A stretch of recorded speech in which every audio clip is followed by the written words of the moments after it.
आणि भगवान बाबाची आणि या डोंगराची औलाद असताल तर तोंड बंद करा, तोंड बंद करा तुम्ही. आज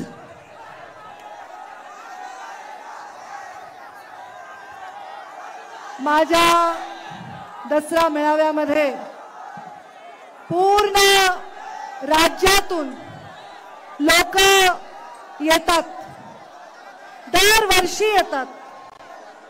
पण मागच्या वर्षीपासून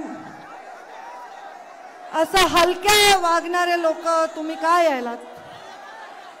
तुम्हाला जर भगवान बाबांवर श्रद्धा आहे तर तुम्ही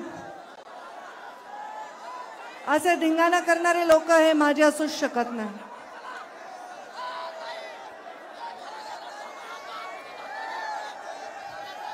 आज माझ्यासाठी, माझ्या भगवान बाबांसाठी आणि गोपीनाथ मुंडे साहेबांचा वारसा जगण्यासाठी आलेल्या प्रत्येक माणसाचं मी अत्यंत हृदयातून स्वागत करते. आणि भगवान बाबांनी सुरू केलेलं सीमोल्लंघन हे आज एवढ्या पुराच्या, अतिवृष्टीच्या, अत्यंत अडचणीच्या काळात देखील तुम्ही यशस्वी करून दाखवलंय. मी तुमचे मनापासून अभिनंदन करते. कारण सीमोल्लंघन ही एक परंपरा आहे, परंपरा. सीमोल्लंघन हा मेळावा नाही, आपला दसरा हा केवळ एक मेळावा नाही. डोंगर कपाऱ्यामध्ये कष्ट करणाऱ्या, ऊस तोडणाऱ्या, अत्यंत संघर्षाने उभे राहिलेल्या या साध्या साध्या फाटक्या माणसांचा हा कार्यक्रम आहे. मी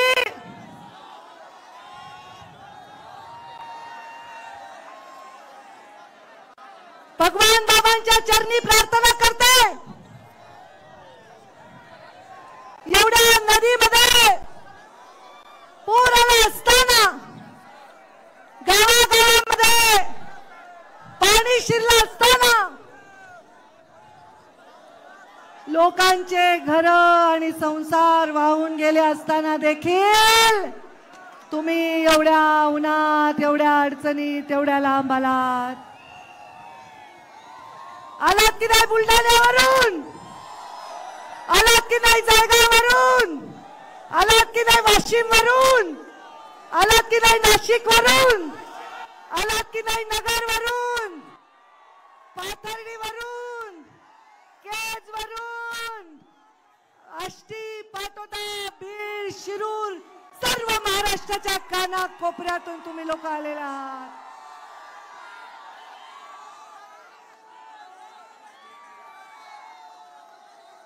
भगवान बाबांना, मुंडे साहेबांनी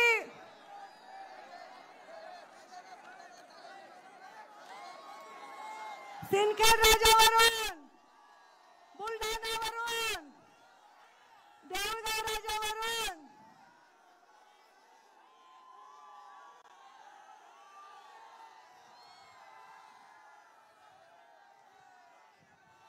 मला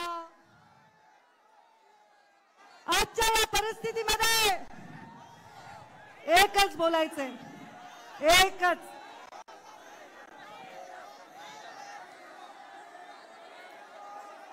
माझ्या अत्यंत महत्वाची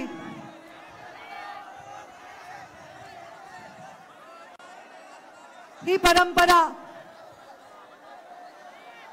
सोन्यासारखे माणसं इथे आलेत, सोनं लुटण्यासाठी आलेत.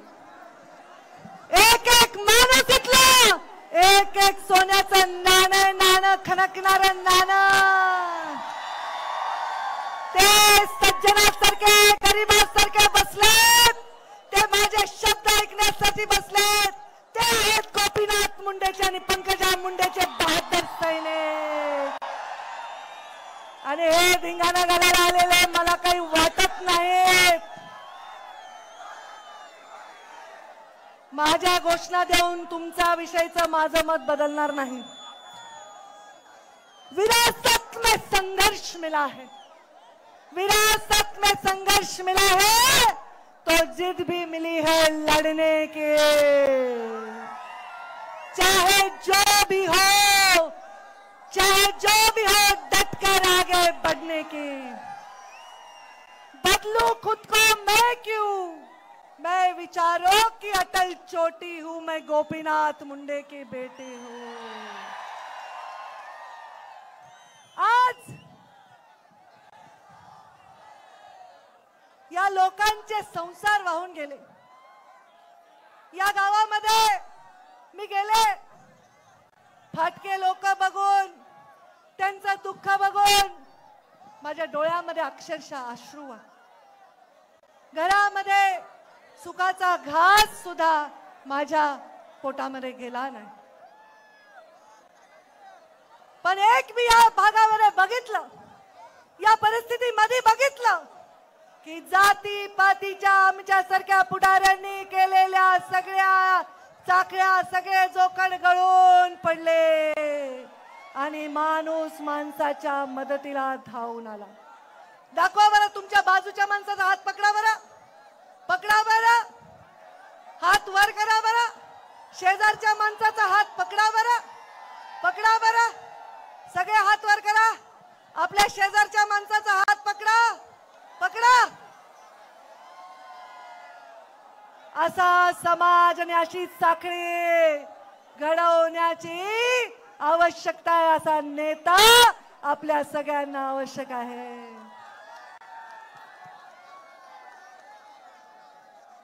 माझ्या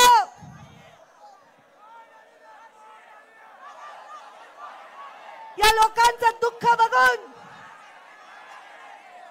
मला ज्या वेदना झाल्या त्या शब्दात मांडू शकणार नाही।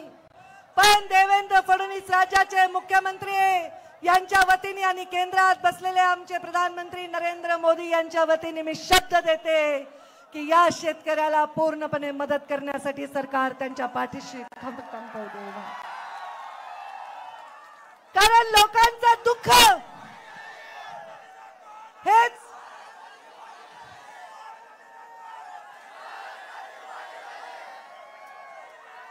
तुम्ही वाटोळं केलं पोरांनी। कोणाची सुपारी घेऊन आलात मला माहित नाही।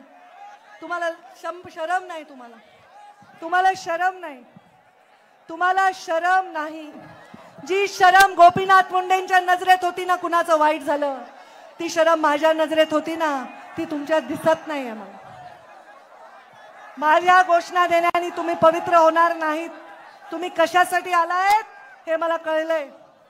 जो माझा दसरा भगवान गडाचा होता तो सुद्धा माझ्याहून हिरावून घेतला। आता तुम्ही पण हा हिरावून घेण्यासाठी आलाय असं वाटायला लागलं। कारण इतके वर्ष मी इथे भाषण केलं पण असा बेशिस्तपणे कोणी वागलेलं नाही, कोणी वागलेलं नाही। तुम्ही तुमच्या शुद्धीवर नाही असे माणसं मी सांभाळतच नाही। एवढ्या दुःखात, शेतकऱ्यांच्या दुःखात धावून जाताना मी त्यांना वचन देते की तुम्ही सर्वजण काही चिंता करू नका। कारण जब देखती हूँ भूखे बच्चे फटे हुए कपड़ों में माँ, जब देखती हूँ भूखे बच्चे फटे हुए कपड़ों में माँ, गरीबी में तड़पता परिवार, मैं खून के आंसू रोती हूँ, मैं गोपीनाथ मुंडे की बेटी, मैं गोपीनाथ मुंडे की बेटी। मी आपल्या सर्वांना आज सांगते, नवदुर्गा 9 दिवस नवरात्र होतं का नाही, होतं का नाही?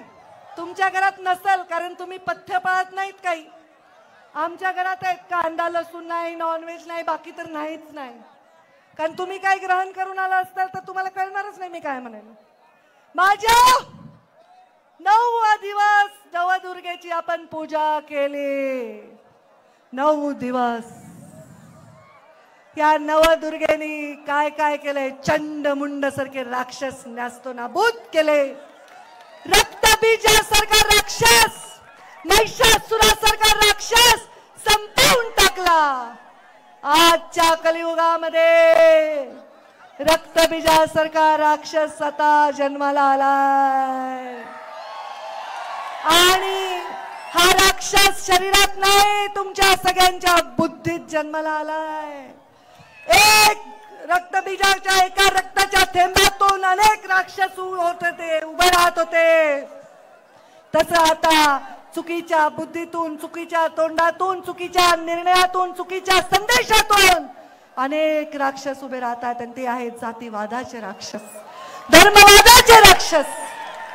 एक स्त्री म्हणून राजकारण करत असताना मी दुर्गेच्या चरणी प्रार्थना करते की रक्तबीजाला जसं तू संपवलंस ती शक्ती आम्हाला दे आणि हा जे जाती पातीच्या धर्माच्या भिंती तयार झाल्यात ते राक्षस नेस्तो नाबूद करण्याची शक्ती। जेव्हा नदीला पूर आला, जेव्हा लोकांच्या घरात पाणी गेलं, मी पाहिलेलं आहे कधी कधी आपत्तीमध्ये इष्टापत्ती असते।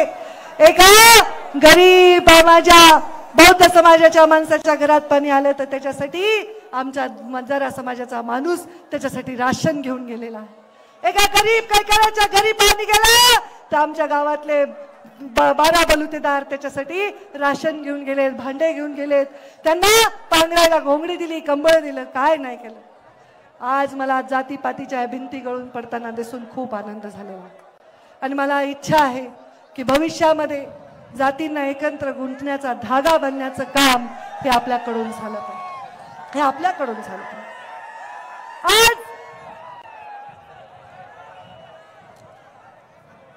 भगवान बाबा काय म्हणायचे माहिती का? काय म्हणायचे भगवान बाबा? 1 एकर रान विका पण शिका म्हणायचे का नाही? तुम्ही शिकलेच वाटत नाही मला, तुम्ही शिकलेले वाटत नाहीत मला। 1 एकर रान विका पण शिका भगवान बाबा म्हणायचे। पंकजा गोपीनाथ मुंडे माझ्यावर प्रेम करणाऱ्या, मुंडे साहेबांवर प्रेम करणाऱ्या, भगवान बाबांवर खरी श्रद्धा बाळगणाऱ्या लोकांना मी आवाहन करत आहे की 2 घास कमी खा पण स्वाभिमानाने राहा। नका कुणाचे तुकडे उचलू, नका कुणाचे पैसे घेऊ, नका खोटे काम करू, नका खोटे धंदे करू, नका गुंडाबंड करू, काही गरज नाही हे करायची आहे। चांगल्या माणसाचं चांगलंच होतंय, भगवान बाबाचे आशीर्वाद त्याच्या मागे असतात। तुम्ही, मला तुमचा स्वाभिमान आहे, मला अभिमान आहे तुमचा। या काना कोपऱ्यातल्या हे जे लोक बसलेत ना देवासारखे शांत, तुमच्यासाठी मी डोकं जमिनीवर ठेवून नतमस्तक झाले, मला अभिमान आहे तुमचा। मला विचारत होते लोक की दसरा मेळावा होणार आहे का, होणार आहे का? मला मेळावा तर मला माहित नाही, पण मी दर्शनाला जाणार आहे, ते पण भगवान बाबांच्या दर्शनाला मी जाणार आहे, सीमोल्लंघनाला जाणार आहे। इथे हे स्टेज आणि माईकची व्यवस्था सोडली तर मी काहीही करत नाही। केवळ एका ट्विटरवर ट्वीट टाकल्यानंतर अर्ध्या रात्रीतून या सावरगावला लाखोचा मेळावा झाला। ते खरे भगवान बाबांचे भक्त, ते खरे भगवान बाबांचा आदर्श, ते खरे भगवान बाबांच्या चरित्राचा आदर करतात। अरे भगवान बाबांनी किती यातना भोगल्या, किती यातना भोगल्या ए भगवान बाबांनी, काही माहिती का तुम्हाला अक्कल? अरे स्वतःला खरं सिद्ध करण्यासाठी, स्वतःचं चारित्र्य सिद्ध करण्यासाठी स्वतःला असंख्य वेदना करून स्वतःचं अंग कापून टाकलं त्या भगवान बाबाच्या समोर नतमस्तक झाल्याशिवाय राहायला नाही पाहिजे। त्यांनी, माझ्या बाबांनी भगवान गडावर दसरा मेळाव्याला जायचे। माझे बाबा भगवान गडावर दसरा मेळाव्याला जात असताना एकदा मला भगवान गडाच्या पायथ्याशी मेळावा घ्यावा लागला आणि मग रात्रीतून मी इथे आले। 11 वर्ष अत्यंत अभिमान वाटेल अशी ही यात्रा होती। एखादा रेकॉर्ड मी मोडला तर पुढचा रेकॉर्ड तयार करण्यासाठी मी काम करत असते। आज मी आपल्या सगळ्यांना सांगते, भगवान बाबांचं जे करायचं होतं ते मी केलं। हे सावरगाव ओळखीतच नव्हतं, लोकांना माहित नव्हतं, हे माझं सावरगाव माझ्या भगवान बाबांचं जन्मगाव। इथे भगवान बाबांची इतकी सुंदर मोठी मूर्ती मी उभा केली। माझ्या एकटीने हे केलेलं नाही, माझ्या कार्यकर्त्यांनी हे केलेलं आहे, माझ्यावर, मुंडे साहेबांवर, भगवान बाबांवर श्रद्धा असणाऱ्यांनी हे केलंय. कुणाचा रुपया घेतला नाही, कुणाची टक्केवारी घेतली नाही, कुणाचा चहाची मिंदी नाही, पण हे भगवान बाबांचं तिथे गोपीनाथ मुंडेंचं एवढं भव्य स्मारक उभं केलं. सरकारी मदतीतून हे झालेलं स्मारक नाही आहे, या ऊस तोडणाऱ्यांच्या घामातून तयार झालेलं हे स्मारक. या स्मारकावर मी आपल्या सर्वांच्या उपस्थितीमध्ये एवढी शपथ घेईन की मुंडे साहेबांनी जो मला वसा दिलाय, तो वारसा दिलाय, तो वसा आणि वारसा मी कधीही कधीही कधीही खाली मान घालायला तुम्हाला लावणार नाही. सत्तेत बसले असेल किंवा विपक्षात असेल, सत्तेच्या खुर्चीवर नाही, सामान्य माणसाच्या अगदी जमिनीवर बसलेली असेल, सामान्य माणसाचं हित हे माझ्या मनापासून कधीही दूर जाणार नाही. पंकजा मुंडे गोपीनाथ मुंडेंचा वारसा चालवत असताना प्रत्येक जाती पातीच्या 18 पगड जातीच्या माणसासाठी लढणार आहे. काल आमचा बोराडे धनगर आरक्षणासाठी तिथे बसला, 2 दिवस तुमची बहीण तिथे त्याच्यासाठी बसून राहिली, त्याच्या तब्येतीची काळजी. गोपीनाथ मुंडे साहेबांनी मराठा आरक्षणाला समर्थन दिलं होतं, तेच आपणही मराठा आरक्षणाला समर्थन दिलंय. मराठा आरक्षणाला विरोध मुंडे साहेबांनी केला नाही, पण आमच्या लेकराच्या ताटातलं घेऊ नका एवढीच आम्ही विनंती केली. माझ्या मंचावर उपस्थित असणारे निवडून आलेल्या माणसाच्या प्रचारासाठी गेले, त्याची कधी जात पाहिली नाही. जात पाहिली ती फक्त आणि फक्त माणसाची जात पाहिली, माणसाची जात पाहिली. कारण मी शिकलेच नाहीये जात पाहणं, मी शिकलेच नाहीये भेदभाव करणं, कारण भगवान बाबांनी ते शिकवलं नाही, माझ्या बाबांनी ते शिकवलं नाही. जात पात कहा मानी है मैंने, धर्म कहा है माना, इंसानियत ही मेरी जात है, मानवता ही मेरा धर्म यही दिखाना. म्हणून तोड़ना लोगों के बीच की दीवार ये मोटी मोटी, चाहती हूं मैं मुंडे साहब की बेटी हूं, मैं मुंडे साहब की बेटी. आपल्या सर्वांनी जे आलेले आहेत, वर्षानुवर्ष परंपरा राखली आहे, त्यांचे हात जोडून मी आभार मानते की तुम्ही देवासारखे आलात, संतांसारखे आलात, भगवान बाबांच्या रूपाने माझ्या समोर आलात. खरं सांगते, मी तुमचं दर्शन घेण्यासाठी आले. मला या सभेचा मोह नाही, या सभेवरून माझे विषय मांडण्याचा मोह नाही. माझा मोह एवढाच आहे की माझा समाज भुकेलेला आहे. महामानव बाबासाहेब आंबेडकर आणि महात्मा गांधी आज त्यांची जयंती आहे. महात्मा गांधींना वंदन करते. महामानव बाबासाहेब आंबेडकर आणि महात्मा गांधींचा एक प्रसंग वाचनात आलाय. सत्य असावा असं गृहीत धरून सांगते की ते दोघं एका रूम मध्ये होते आणि महात्मा गांधी वेळेवर झोपले होते आणि बाबासाहेब आंबेडकर मात्र रात्रभर जागे होते. महामानव बाबासाहेब आंबेडकरांना महात्मा गांधींनी विचारलं, का रे बाबा रात्रभर तुम्ही का नाही झोपला? त्यांनी सांगितलं, माझा समाज झोपला आहे म्हणून मला झोप येत नाही.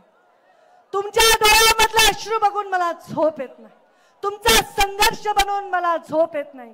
माझ्या प्रीतमनी रेल्वे आणली बीड जिल्ह्यामध्ये आणि आता मी पाणी आणल्याशिवाय मला झोप येणार नाही. सत्ता हो या विपक्ष, मैंने सच हमेशा कहा. सत्ता हो या विपक्ष, सच को सच मैंने कहा है. ताकत होकर भी सिर्फ सेवा ही दिखाया मजबूर जहां है. सत्ता हो या विपक्ष, सच को मैंने सच कहा है. ताकत होकर भी सिर्फ सेवा ही की है, जहां दिखा मजबूर जहां है. समाज मेरा भूखा है, मैं चैन से कहा सोती हूँ, मैं गोपीनाथ मुंडे की बेटी हूँ. आपल्या आलेल्या सर्व सज्जनांचे आभार, सर्व सोज्वळ लोकांचे आभार आणि आपल्या सर्वांना माझा मानाचा जय भगवान.